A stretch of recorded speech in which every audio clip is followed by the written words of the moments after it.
I will be speaking about the exoplan and my thoughts on it, although I will be keeping myself to one or 2 points mainly.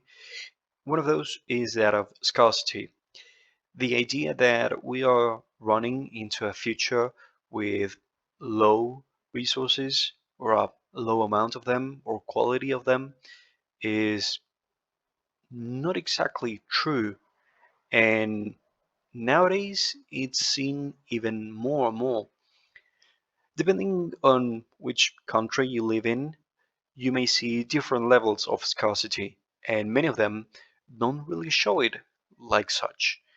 However, it is important to remember that scarcity is a term defined in economics as something that is finite. Resources are finite, and most things are. One of the issues is that that is a claim that could have been made 400 years ago when Malthusianism was actually a thing. Nowadays, not so much. Actually, one of the problems that we have as a society is not exactly scarcity, but the abuse and waste of many resources.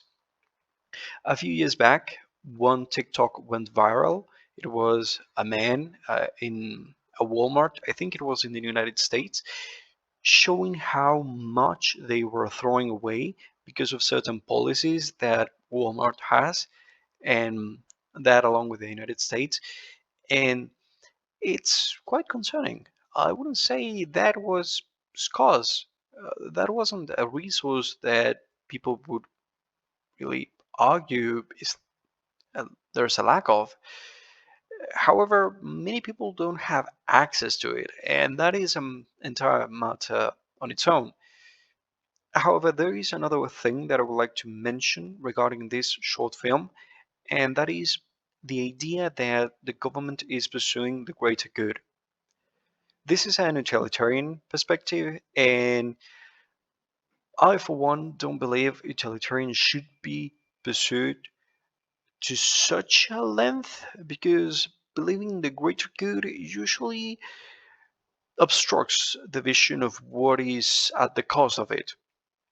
You see, one of the points that should be taken into account is that the effort the government makes in order to achieve this greater good usually comes at a cost, and there's a balance that should be reached between the benefit and the cost of it. And the fact that the government should go to certain lengthy extremes is concerning because in the case of the short film, the government shouldn't be out there putting people to sleep permanently. Euthanasia, by making it mandatory, is something, as the film itself describes it, dystopic. And it's not exactly something we would like to live in.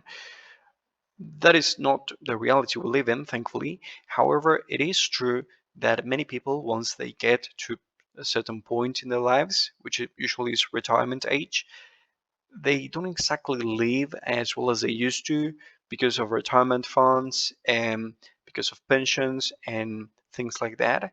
And most of them don't really have funds of their own, and that puts them at a risk.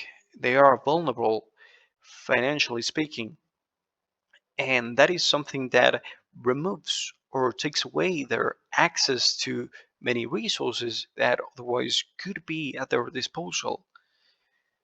I think the government should help those people, even more so considering that they have provided something to the system. However, by failing to do so, it is also true that people shouldn't put all their effort and money into the state. Maybe there are other alternatives that should be brought into discussion. And I think these two are the key points that could be analyzed.